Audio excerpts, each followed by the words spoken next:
Olá, pessoal!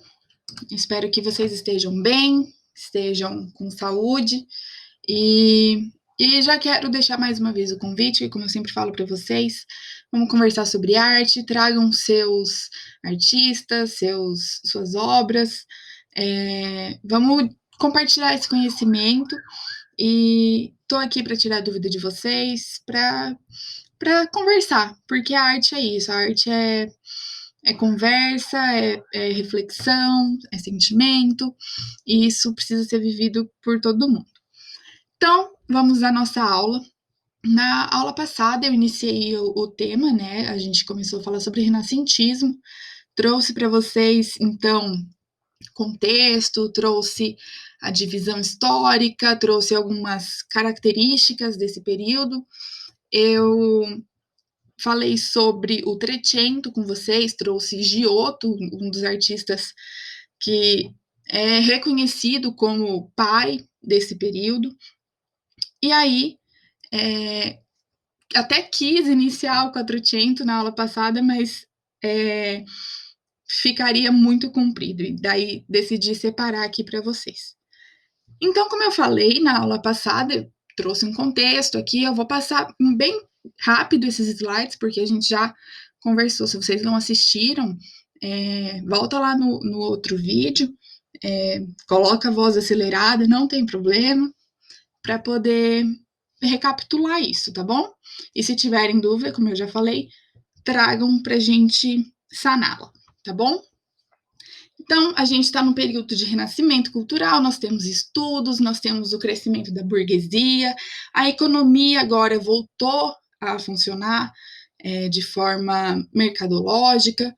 Nós temos, então, esses artistas que começam a crescer, trazem a sua autonomia nas obras e trazem inovações. Então, a gente vê, nesse período, algumas características desses estudos. A gente vê, então, perspectiva, nós vemos o resgate de culturas anteriores. Então, nós temos a cultura clássica dos gregos e romanos aqui, temos temas religiosos cristãos e temos temas pagãos, como a mitologia, e sempre tudo muito atrelado à valorização do ser humano e dessa racionalidade, dessa mudança de ares, né? A gente percebe muito isso, essa diferença entre idade medieval e idade moderna, né, que se inicia nesse período, a partir de 1453. E aí, nós vemos as técnicas, então, nós temos uma perspectiva, isso deixa de ser apenas um esforço do artista, mas agora também um estudo matemático calculado, com muito desenho, muito esforço, uma técnica muito forte em cima disso. Temos o claro escuro, então a gente vai ter o sombreamento de certas áreas, a gente vai perceber um trabalho bidimensional muito bem feito, que dá a entender esse volume de corpo, a profundidade, né? Então, são técnicas que são inovadoras e vão se perpetuar ao longo de muitos anos, séculos aí, na história da arte. E é por isso que é um momento tão importante para a gente, porque a partir de agora a gente vai aprender a diferenciar as obras que podem aparecer na prova, que podem aparecer para você ao longo da sua vida, e você vai poder identificar e falar: poxa, isso é referente a tal escola da Europa, isso reflete em tal outra escola que aparece aqui no Brasil. Então, é um momento muito importante. E aí, como eu falei para vocês, nós vimos o Trecento na nossa primeira aula, e lá no Trecento a gente falou sobre o Giotto. Giotto é reconhecido como um dos pais dessa escola, né, do Renascimento, e aí, mesmo ele ainda na Idade Média, né, no período da Idade Média, algo considerado ainda muito ligado, né, à Idade das Trevas, como era chamado, ele traz inovações muito importantes que são consolidadas agora no Quattrocento. E aí, no Quattrocento, então nós estamos no século XV, anos 1400, ali a gente já está, como eu falei, nessa consolidação, mas além disso, a gente já tem uma autonomia muito maior dos artistas nesse período. Nós temos vários artistas em vários momentos com produções diferentes. E aí eu trouxe algumas aqui para a gente analisar juntos. Então, como eu sempre faço, eu trouxe uma introdução para vocês, né? E eu acho que a palavra do Quattrocento é consolidação. A gente percebe essa consolidação do Renascimento, a gente vê que os artistas estão produzindo algo que é realmente genuíno da época, pertence a eles, e, e isso é muito próprio de cada um, né? Como eu falei, eles têm a sua autonomia. É sempre importante a gente lembrar que essa autonomia que os artistas têm, essa individualidade que eles têm, acaba sendo criada muito pelo mecenato, o investimento feito, né, pela alta burguesia, o clero, que banca esses artistas, incentivam essa cultura e que dão liberdade a eles, né? E aí, aqui, nesse final de texto, eu trouxe o nome de alguns artistas. É claro, a gente não vai abordar todos eles, mas são artistas muito importantes que têm suas características e são muito interessantes de ser estudados. Se vocês se interessarem em pesquisar, procurar, já fica o convite. É algo muito legal. Vocês vão perceber nessa pesquisa que tem muitas semelhanças entre eles e também tem muitas diferenças. E aí é legal fazer essa comparação. Então, já deixo esse convite, esse desafio até para vocês pesquisarem algum desses aí, um nome desses, ou quem sabe até outros, se vocês conhecerem. É muito legal. E daí compartilhem comigo, tá bom?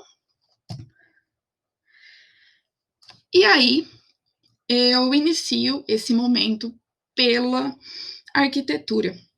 Na arquitetura, nós temos um nome principal aqui no Quattrocento, que é o Filippo Brunelleschi. O Brunelleschi, ele é convidado para fazer a cúpula da Catedral de Santa Maria del Fiore, essa cúpula que então vocês percebem o projeto. E aí vem um dado interessante. Lá no Trecento eu já havia comentado isso com vocês, sobre como eles aproveitam as construções já existentes. Nós vimos lá na capela que o Giotto pinta, uma capela que tem traços góticos e românicos. E aqui não vai ser diferente. Nós temos uma catedral, desculpa, que é pertencente à Idade Medieval, ela tem suas características, e daí, já lá em 1400, eles convidam Brunelleschi para desenvolver então essa cúpula que já está fora do período, né? Já traz as inovações da racionalidade, do rigor matemático que existe para construir. Antes dessa cúpula não existia nada, não existia um teto.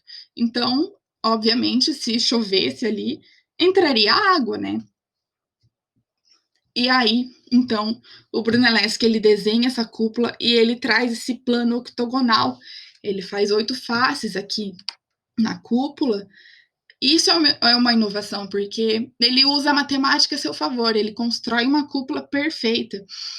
E ele consegue fazer o encaixe das telhas de forma que não precisa de nenhuma sustentação para elas. Elas se apoiam nelas mesmas. E aí vem, então, além da matemática, nós vemos cálculos de engenharia já, nós vemos cálculos físicos nisso.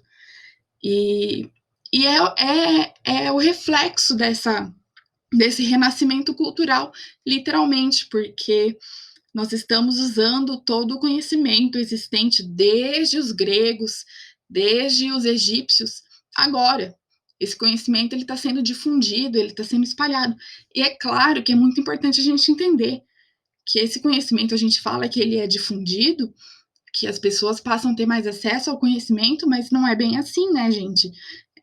A gente continua tendo uma limitação nisso. A maior parte da população continua sendo analfabeta, sem acesso. Então, aqui nós estamos falando, mais uma vez, de investimento, de pessoas que são financiadas para isso, né? E daí, quando a gente pensa nisso, a gente se refere, obviamente, à burguesia e ao alto clero, que são os detentores não só do dinheiro, mas do poder também agora, né? Então, é muito importante a gente manter isso em vista, que parece realmente um renascimento cultural, parece que tudo está sendo um mar de flores e a gente disfarça e faz de conta que não existe esse lado tão desigual, né? Mas então daí Brunelleschi ele é convidado, ele faz a cúpula, e a cúpula fica assim. E é enorme, a gente não tem noção do trabalho e da dimensão que isso tudo toma. É de uma importância extrema, não só, né, para o arquiteto, para a igreja, mas é para a cidade inteira, né, naquele momento, né? E daí o Brunelleschi ele é reconhecido por toda a Península Itálica, por ser o responsável a criar essa cúpula. E aí vem uma curiosidade, até porque essa cúpula ela é criada pelo Brunelleschi em um prédio, né? Essa construção que tem detalhes muito semelhantes ao gótico. Então, nós temos já uma arquitetura gótica anterior nessa catedral, nós temos uma cúpula pertencente ao renascentismo, e além disso, nós temos essa torre cineira, esse campanário, que é feito, projetado também pelo Giotto, aquele que a gente viu na aula do Trecento. Então, aí vem outra questão. Os artistas agora eles não são focados apenas, um é pintor, um é arquiteto. Os artistas eles conseguem desenvolver juntos toda a arte. A arte está envolvida em todos esses processos. O artista não se limita mais. E isso é muito interessante. E aí vem outra situação. Nós temos a convivência de alguns artistas, algumas disputas entre eles. Então, naquela listinha que eu passei para vocês aqui, com esses nomes, se vocês pesquisarem, vocês vão perceber que nós temos várias histórias entre eles de disputa de trabalho entre os mecenas deles, e isso é muito interessante porque traz uma vivacidade, traz algo como orgânico, sabe? E aí então Brunelleschi ele faz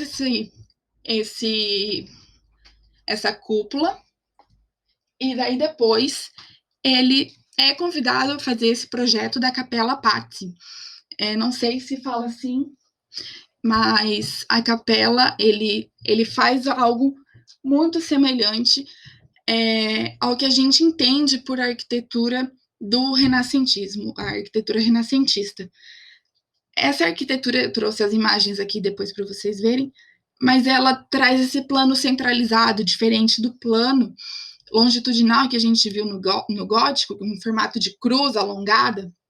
A gente reduz isso a algo mais semelhante a um quadrado e colocamos uma forma mais central. Então, a gente percebe a cúpula centralizada, nós temos algo reduzido até, né, de certa forma, não temos construções tão maiores como eram as construções góticas, e isso retrata muito bem a arquitetura renascentista, porque quando a gente pensa em renascentismo, a gente percebe que eles resgatam culturas anteriores, eles não trazem inovações da forma. Eles não inventam, eles transformam.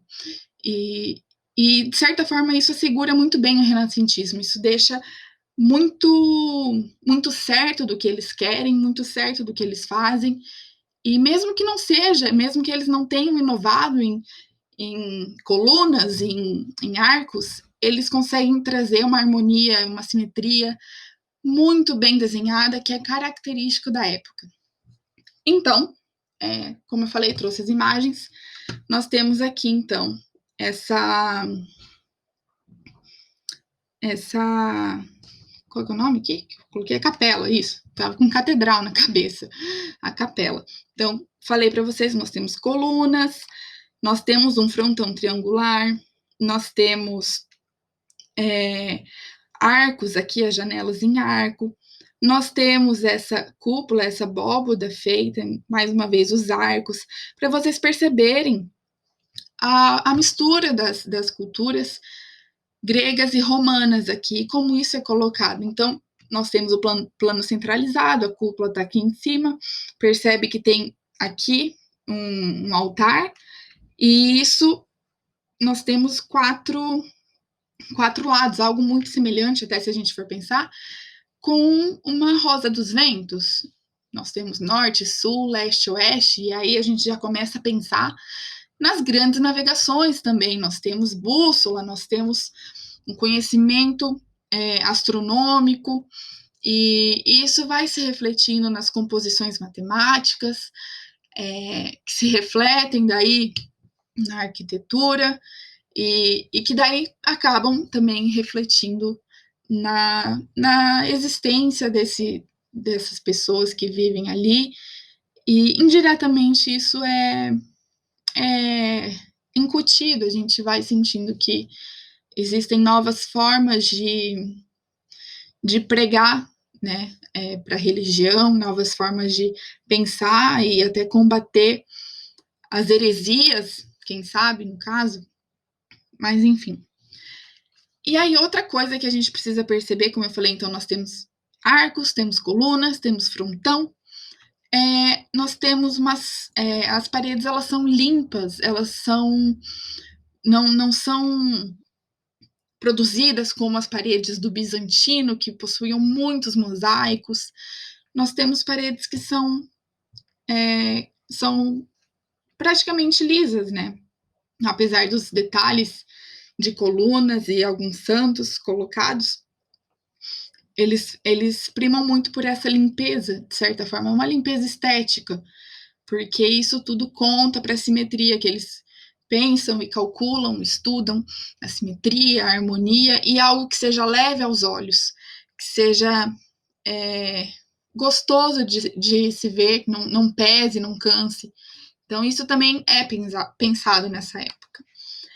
E trouxe mais uma construção do Brunelleschi. É óbvio que ele não é o único arquiteto da época, nós temos outros, mas trouxe uma sequência dessas obras dele porque acho interessante a gente perceber as diferenças que nós temos. Então, nós podemos construir uma cúpula, podemos construir uma capela, e nós também podemos construir palácios. Então, como eu já falei para vocês, a gente tem um financiamento vindo da burguesia, e é óbvio que essa burguesia vai pensar em si. Essa burguesia, ela trabalha com esses artistas de modo que eles valorizem essas famílias. Nós temos a família Médici na época, a família dos Sforza, que bancam muitos artistas e que fazem seu nome como poderosos mesmo, né?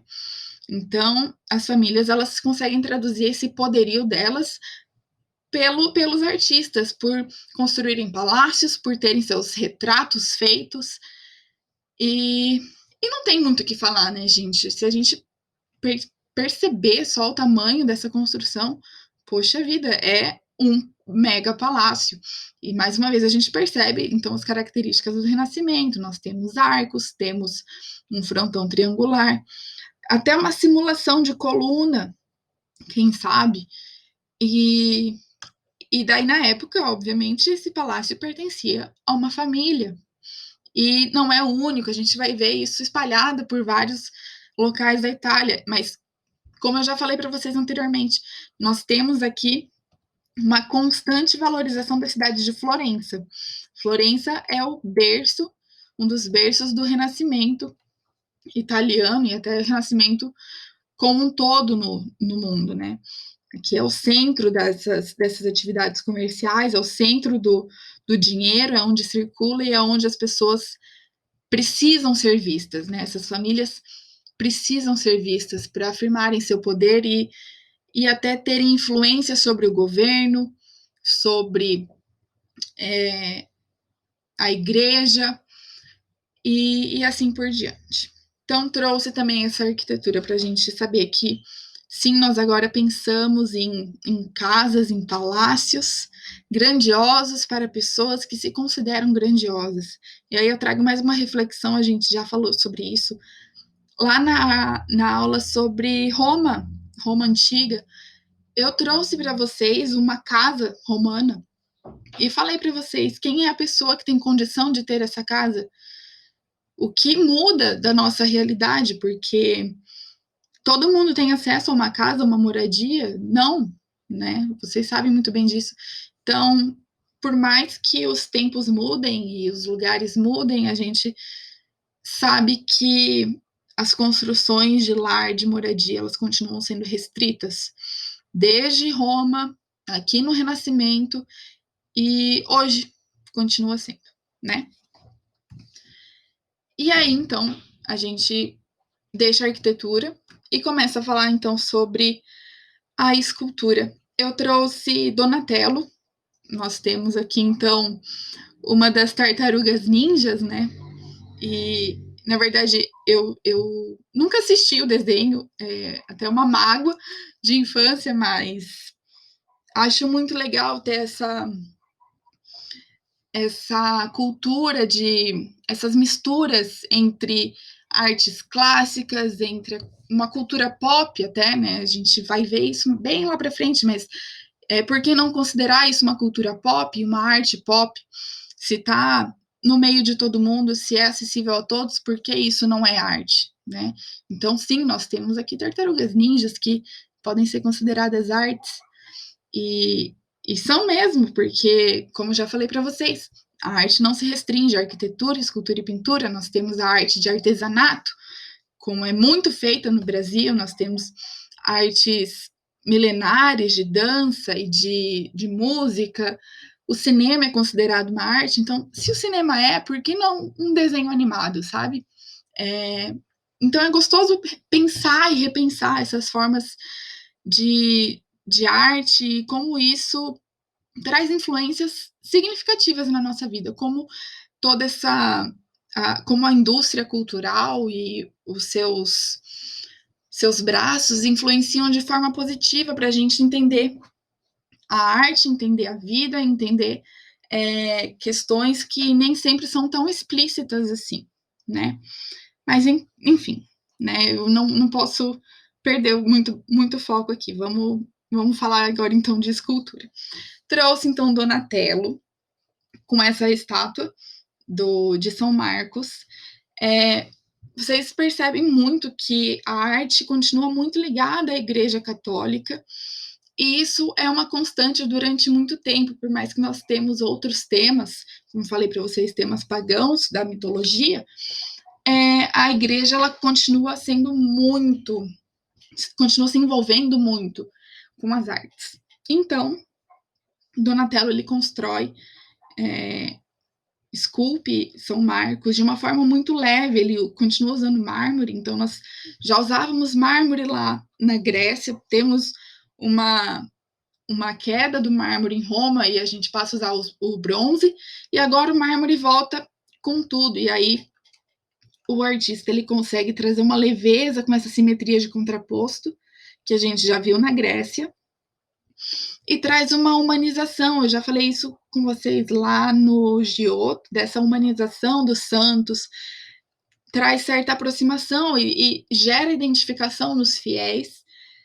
Então, aproxima muito e faz com que a ideologia da Igreja Católica seja levemente, de uma forma muito sutil, sendo colocada ali na mente desses fiéis e isso fica mais uma perpetuação do estilo gótico até que a gente via do uso dos vitrais com as imagens.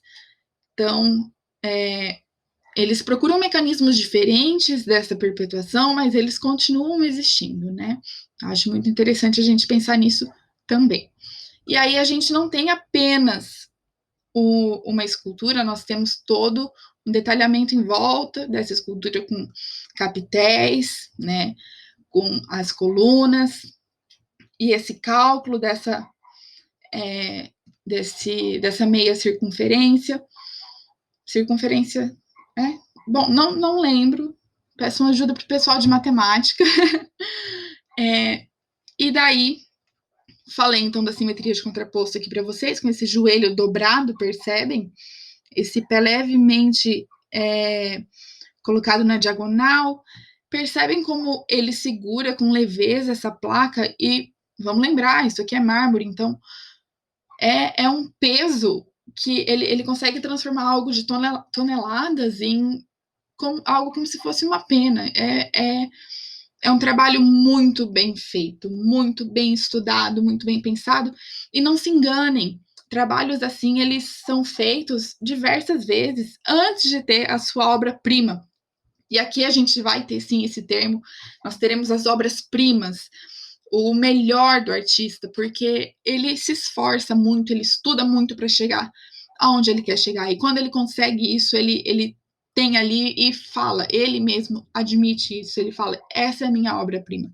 Então, eu acho sim que a gente pode dizer que essa estátua de São Marcos é uma obra-prima de Donatello, muito bem feita, os tecidos feitos, eu já comentei isso com vocês em alguns momentos, com o tecido traz alguns significados. Então, nós temos um tecido que cobre o corpo, porque ele tem vida santa, um tecido que tem toda as suas dobras, e a gente percebe não mais um tecido pesado, que tem um caimento que é algo como se carregasse um peso, até mesmo um pecado.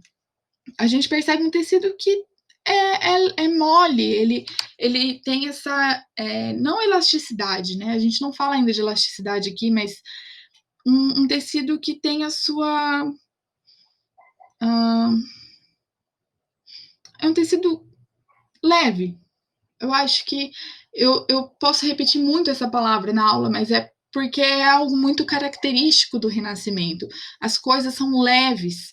Então, nós temos a leveza no tecido, nós temos a leveza na placa que São Marcos segura, nós temos leveza até mesmo no seu olhar. Ele olha para o horizonte como se estivesse deslumbrando alguma coisa. Então, isso tudo é muito bem trabalhado, muito pensado, para diferenciar a arte, que a gente via uma arte tão austera durante o período medieval, e agora a gente vê uma arte até, quem sabe, mais acessível às pessoas. Mas, como falei, por mais que a arte seja mais acessível, isso não quer dizer que ela não traga suas ideologias, tá bom? E trouxe, então, mais uma do Donatello, que é Davi. Davi a gente já tinha visto lá na Grécia, é uma figura emblemática da Bíblia e traz muita simbologia, né? A gente percebe quem é capaz de matar Golias e é Davi. Então, isso de certa forma, mesmo não sendo, creio que qualquer pessoa que mesmo não conhecendo, não participando e não sendo católico, de certa forma já ouviu a história de Davi e tem muitas referências disso em outros ambientes. Então, Davi é uma figura que sempre vai estar muito presente na arte, seja na escultura, seja na pintura, e, é capaz de trazer essa, de certa forma, empoderamento. Davi traz uma força às pessoas que é impressionante, assim. Eu acho isso bem legal de se pensar. E aí eu queria falar uma coisa para vocês, que assim, por mais que eu fale muito de obras aqui relacionadas ao cristianismo, à igreja, isso não quer dizer que eu esteja pregando alguma ideologia ou que eu esteja tentando converter qualquer pessoa. É óbvio, todo mundo tem a sua liberdade de expressar a sua religião, e só que, infelizmente, a gente tem esse domínio da Igreja Católica e eu não tenho como deixar de falar, porque são inovações muito pertinentes. Mas, enfim. E aí, então, mais uma vez, Donatello, ele mostra uma das suas obras-primas e mostra o seu conhecimento das artes e do seu estudo. Então, ele traz essa simetria, mais uma vez, de contraposto. Nós temos cúbitos, então nós temos formas triangulares ao longo da obra. E eu acho muito interessante a gente pensar que as obras agora elas são feitas para que você possa analisá-las de todas as formas, todos os jeitos, todos os ângulos. Então, normalmente, a gente sempre vai ter um pedestal nessa obra para que elas sejam elevadas e que você possa realmente admirá-las. E ele coloca, o Donatello coloca Davi de uma forma muito androgênica. Nós temos essa mistura, a gente percebe que ele é um menino ainda e um tanto quanto menina também, porque quando a gente tem um menino, uma criança, a gente tem formas, a diferenciação entre menino e menina é muito difícil, porque é algo muito angelical, algo muito voltado à graciosidade e, e até, quem sabe, inspirado nas meninas. Então, existe essa androgenia, uma caracterização um tanto quanto diferente de Davi, não tão usual. E aí, não só a simetria de contraposto, a gente percebe também que Davi tem um sorriso doce, como a gente sempre lembra nas esculturas gregas. Nós temos olhos amendoados, um rosto pacífico, leve. Mais uma vez, essa palavra aparecendo na aula. Mas é o que é, e a gente não tem como falar que não. E aí temos a cabeça de Golias, obviamente. E acho muito interessante a gente pensar, porque em muitos momentos essa obra ela é colocada como Davi e Golias, e nesse momento a gente só fala de Davi, porque é Davi o que importa nessa peça. Bom, e aí a gente começa a falar sobre pintura. Na pintura, trouxe características que estão lá na técnica e são muito perceptíveis aqui. Eu trouxe, então, o Massáquio. Nós temos um tema cristão, religioso, e aí a gente consegue perceber, então, os elementos como o chiaroscuro, aquela noção de profundidade do tecido com volume. Então, nós temos áreas mais escurecidas aqui, áreas mais claras aqui, escuro, claro aqui. E isso tudo vai compondo para a gente perceber que nós temos uma dobra, né? E é a forma como o tecido se comporta. Então, observem que ele tem esse estudo do tecido, ele observa, e isso vai muito de luz e sombra. Então, a gente trabalha muito com luz natural, a gente trabalha muito com ótica. Nós temos a ótica acontecendo aqui. E é muito interessante. E da mesma forma, ele trabalha a noção de claro e escuro para dar a profundidade nas montanhas. Nós trazemos algo um pouco mais escuro, com mais detalhes aqui à frente, porque está mais próximo. E conforme isso avança ao fundo, ele clareia e já deixa os detalhes mínimos. Então a gente percebe que são feitas apenas os picos e não tanto a vegetação como é aqui na frente. E isso também contribui para a noção de profundidade, tridimensionalidade e até de perspectiva, porque agora a gente começa a pensar nisso também. Então, falando de perspectiva, óbvio, nós temos aqui cálculos matemáticos, trazendo o arco romano, o arco de berço aqui, e aí a gente coloca um ponto central, que é Jesus, no momento. Geralmente isso vai acontecer, Jesus estará no centro das obras, e se não estiver ao centro, a obra, o ponto focal dessa obra vai irradiar dele. Então, nós temos Jesus, como falei, e percebam que as linhas traçadas, eu vou pedir um pouquinho do esforço de vocês, a imaginação, para vocês imaginarem comigo que a gente tem uma linha que é traçada aqui, até essa quina, e aí outra linha traçada aqui, outra linha traçada até aos galhos, e assim por diante. E isso gera até uma linha aqui que mantém, de certa forma, uniforme entre eles, e todos os pontos que são importantes na obra são direcionados pela imagem de Jesus, percebe? Algo muito interessante nesse momento também, eu falei para vocês que os artistas estudam muito o que fazem antes de realizar. Então, nos desenhos, a gente tem eles fazem uma composição de obra muito semelhante com regra de terços. Então, nós dividimos normalmente a tela em 13. Eu imagino que ele tenha dividido aqui, né, ao nível das cabeças. E, mais uma vez, uma outra divisão aqui, nessa fímbria de horizonte,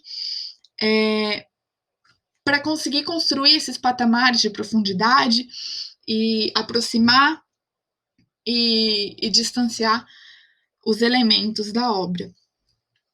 Então, passando, isso a gente vai perceber em várias obras e a gente vai perceber diferentes formas dessas linhas que eu comentei com vocês. Geralmente vai vir na fímbria do horizonte, então a gente pode ter um céu mais alto, um céu até mais baixo. E é muito simples compor. Se a gente começar a pensar as técnicas de pintura, fica muito simples compor essa arte. Então, trouxe Perugino aqui pra gente. Perceber mais uma vez esse cálculo matemático, as linhas feitas, nós temos um entablamento muito bem feito, nós temos a proporção de pessoas, percebam o tamanho de uma pessoa assim, comparada a essa. E mais uma vez, um tema cristão. Nós temos a entrega das chaves a São Pedro, porque é ele o responsável por ser a pedra, né, como é o próprio nome dele, da Igreja Católica, é a fundação dessa igreja. Então, aqui nós temos, uma construção muito semelhante àquela que a gente viu lá do Brunelleschi, com a cúpula dele, e nós temos aqui arcos de triunfo, que são os arcos inspirados no arco de Constantino, que a gente viu lá na Roma Antiga. Nós temos os três arcos, representando mais uma vez a questão da Santíssima Trindade, né? Pai, Filho e Espírito Santo. Então, a gente vê o estudo matemático muito bem alinhado aqui. Percebemos a escadaria feita, a gente percebe os cálculos dos planos octogonais, o plano feito ao chão, a linha, como eu falei para vocês, feita. Então, nós temos sim uma regra, a regra de terço aqui, uma linha aqui, outra linha aqui a nível das cabeças, e mais uma vez o sombreamento. Temos perspectiva, então, e temos o claro e escuro, com zonas escuras e zonas claras. Trouxe esse retrato, o Ghirlandaio ele faz também. E isso não é exclusivo dele, mas a gente vai perceber em todos os artistas que as obras elas são feitas, mas feitas não só para a família, mas temos obras da família. Então, se você financia, você tem direito a escolher o que é pintado também. E aí nós temos uma série de retratos dessa burguesia que está em expansão. E são retratos geralmente de perfil, porque é muito mais fácil fazer um retrato de perfil. A gente só traça do que um retrato de frente. Isso vou trazer isso mais tarde com vocês, para vocês perceberem como é mais simples para o artista, porque, de certa forma, o retrato é uma garantia para o artista de que vai ter pão na mesa, por exemplo. É algo simples de ser feito, é algo que toda a família quer naquele momento, então o artista ele vai correr atrás dessa garantia para poder realizar suas obras desejadas. Trago aqui. Esse aqui é uma graça. Trago o Mantegna, essa é a primeira obra que eu trago dele aqui. Vou trazer mais uma depois. Uma obra que ele coloca esses bebezinhos, anjos. E eu vou aproximar aqui para vocês verem. O Mantegna ele faz isso no teto e dá a sensação de que o céu está aberto, né? Isso é uma pintura, então, se o céu está aberto, tem pessoas que olham lá de cima para quem está aqui embaixo. Então, você está olhando para cima e você sente que o seu olhar é correspondido de certa forma.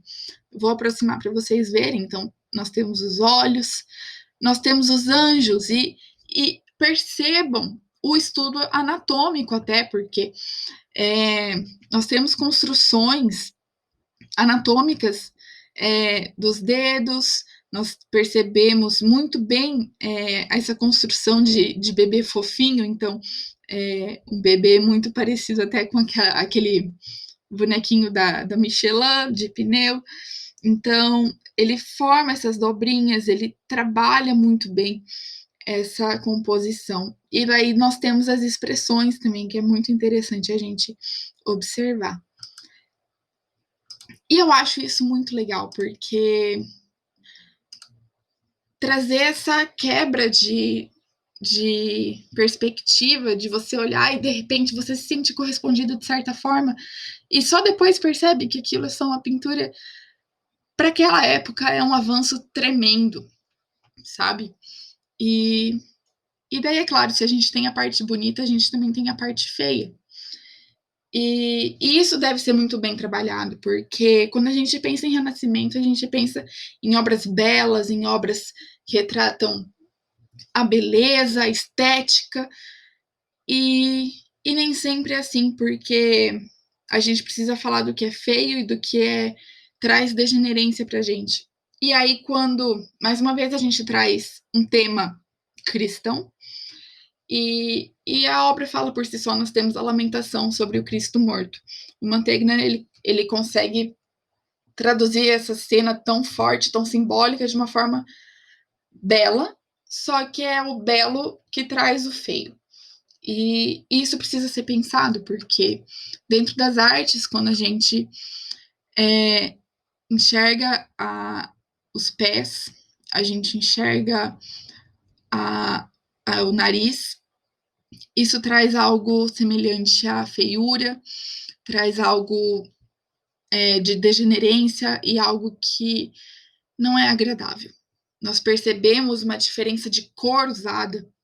Então, antes quadros que eram mais vívidos, esse quadro soa um pouco mais opaco. E se a gente tem uma pele aqui, por exemplo, eu vou voltar, mais rosada, uma pele que você vê um fundo vermelho, como a gente percebe aqui nesse pezinho, a gente vê aqui que não tem nada dessa vermelhidão, a gente percebe tons cinzentos, azuis, verdes, e até, quem sabe, tons no lilás, no roxo. E isso traz algo como muito semelhante ao corpo após a morte. É muito simples, né? A gente às vezes percebe prender a circulação do sangue assim no dedo, e a gente vê que o dedo fica arroxeado. Então, isso é muito semelhante, é muito perceptível como ele consegue retratar a morte através da cor da pele, através dos ferimentos feitos em Cristo, né, ao ser colocado na cruz, e o quanto ele consegue até transmitir algo como se fosse um inchaço corporal. Percebem que esse abdômen está rígido, não é um abdômen que está em descanso, é algo rígido, são formas rígidas, e isso traduz muito bem a morte. E isso não é somente a morte de Cristo, mas é a morte de qualquer ser humano. E aí, mais uma vez, nós temos a humanização dos santos e dessas figuras que precisam ser aproximadas da gente.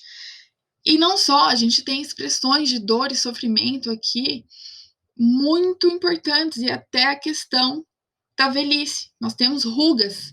Então, o belo não está somente no jovem, no gracioso, no vívido. O belo também está na morte, o belo também está na velhice, o belo também está no sofrimento, porque não há algo,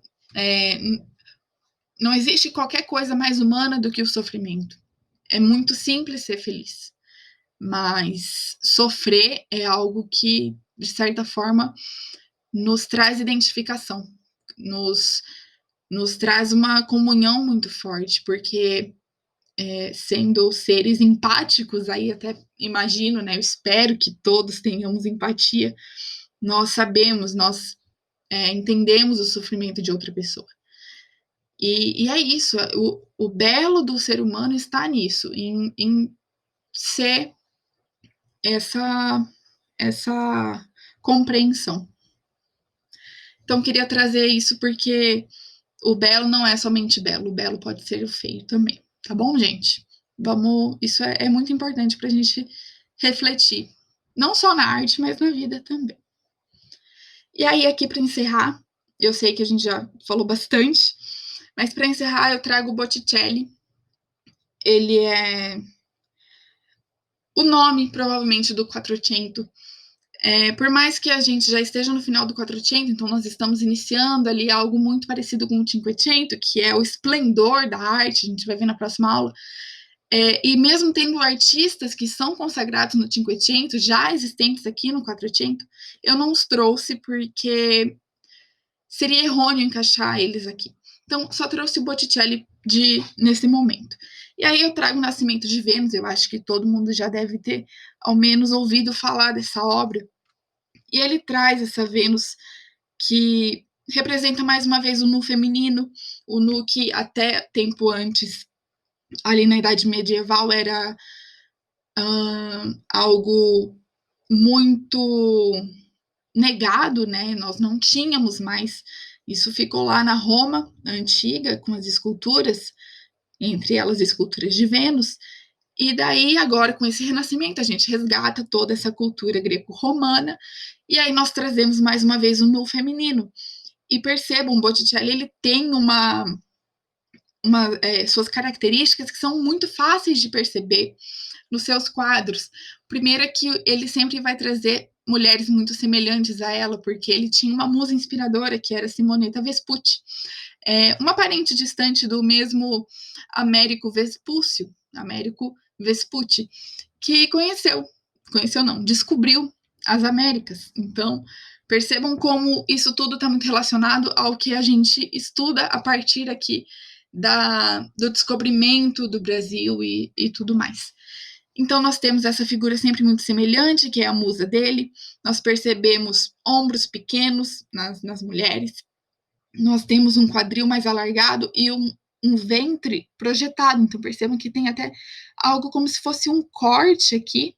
E isso não tem nada a ver com cesárea. Lembrem-se, isso não é praticado ainda no momento, mas ele traz essa projeção de ventre. Isso não quer dizer também que ela esteja grávida, mas que a mulher é fertilidade. Ela não é apenas a beleza que é colocada aqui, ela é fertilidade.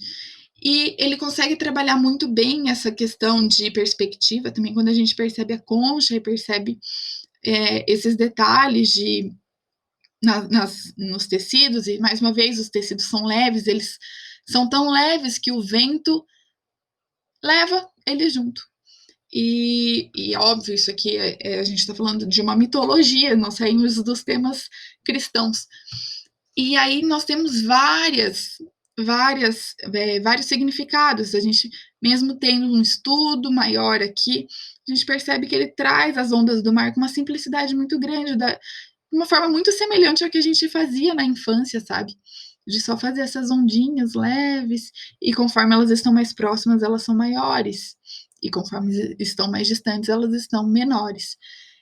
E algo muito interessante também, porque quando a gente pensa nas famílias, a burguesia, ela trabalha sempre com os brasões das famílias. Quem nunca ouviu falar, ai, olha o brasão da minha família e tudo mais.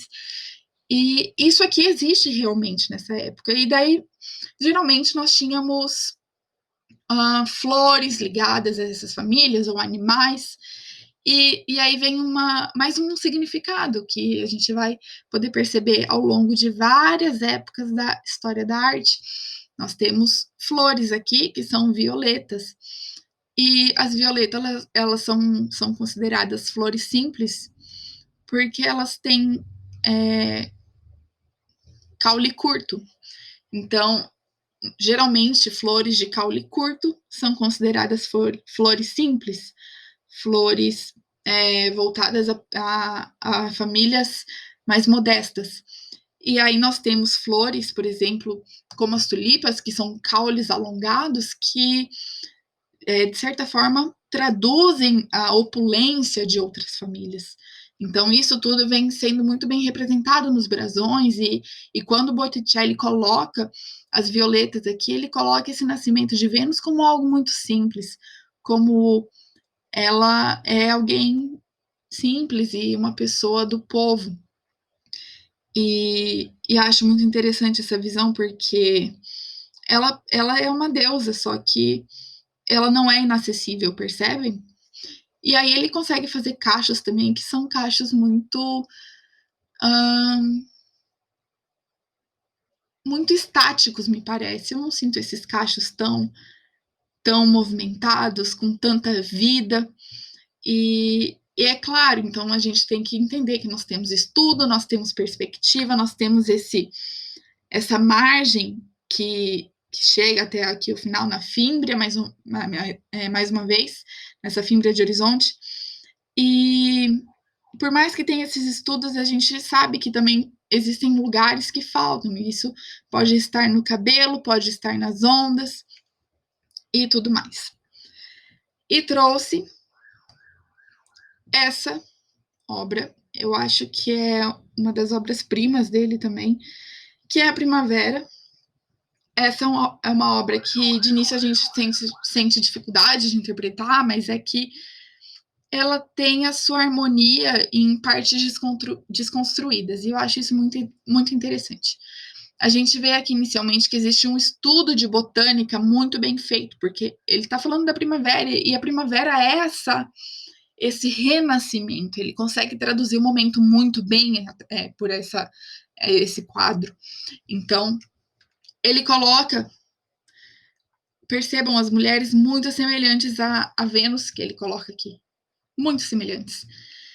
E aí ele coloca, então, Vênus ao centro, percebam o ventre projetado em todas elas. E aqui nós temos um cupido que flecha e é cego, então ele distribui esse amor sem saber a quem atinge. E aqui nós temos aí mais uma história que nós temos uma ninfa e esse me fugiu a palavra, Zéfiro, isso. Zéfiro, ele deseja essa ninfa e ela corre dele e ele transforma ela em nada mais, nada menos do que na primavera. Então ele faz uma sequência aqui de como se fosse algo de antes, durante e depois, percebem? Então ele a deseja, ela não a quer, corre dele, ele começa a transformar e esse galho que a transforma em planta transforma ela na figuração da primavera, que chega com esse esplendor todo de flores e cheiros e frutos, e isso é confirmado pelas graças que trazem aqui alegria, jovialidade, fortuna até, porque sim, as frutas são sinônimo de fortuna. Então, acho muito interessante. E aí nós temos aqui um deus, Mercúrio, se não me engano. Não sei. É Mercúrio, coloquei aqui.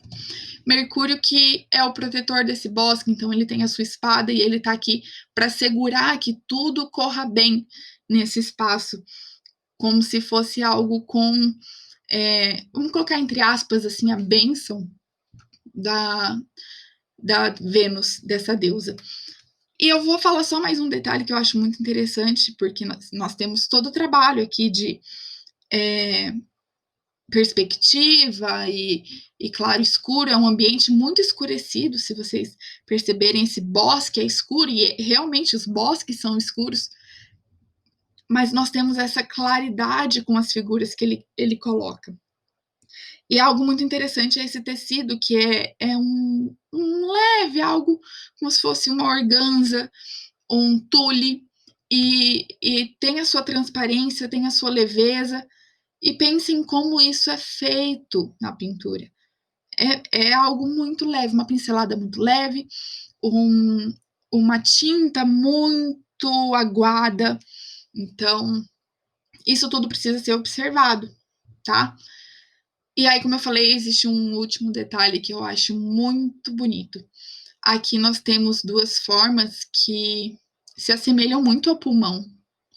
E aí eu faço uma interpretação minha, que quantas vezes a gente já ouviu aquela história de ai, as florestas são o pulmão do mundo. E por mais que a gente saiba que não é bem assim, né? Não são as florestas responsáveis pelo oxigênio que a gente respira, mas e aí procurem um pouquinho mais sobre isso lá com o pessoal da biologia.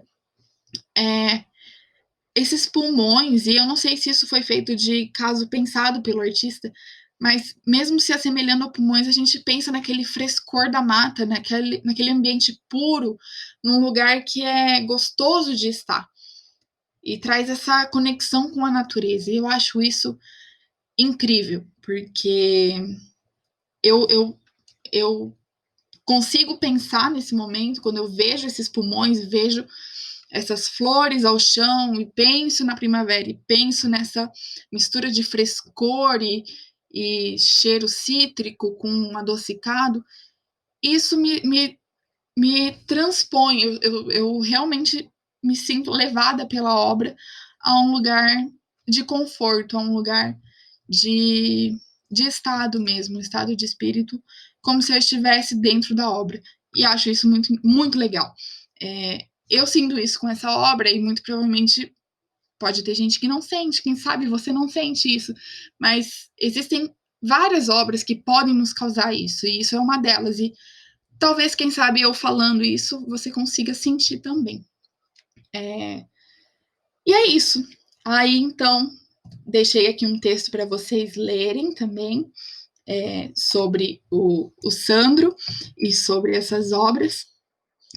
E eu espero que vocês tenham gostado dessa aula. Eu sei que ficou bem comprida, mas são detalhes que a gente não pode passar em branco. Eu já falei isso para vocês na última aula, que é um momento muito importante para a gente entender toda a arte durante a prova do Enem, durante a nossa vida, durante as nossas construções. E é isso, gente. Vamos conversar, tirem suas dúvidas. Na próxima aula eu vou falar sobre o Cinquecento, então a gente vai falar sobre o Da Vinci, vamos falar sobre Rafael, vamos falar sobre Michelangelo. A gente vai ter as tartarugas ninjas na aula. Tá bom, pessoal? Fiquem bem, até a próxima aula. Até mais.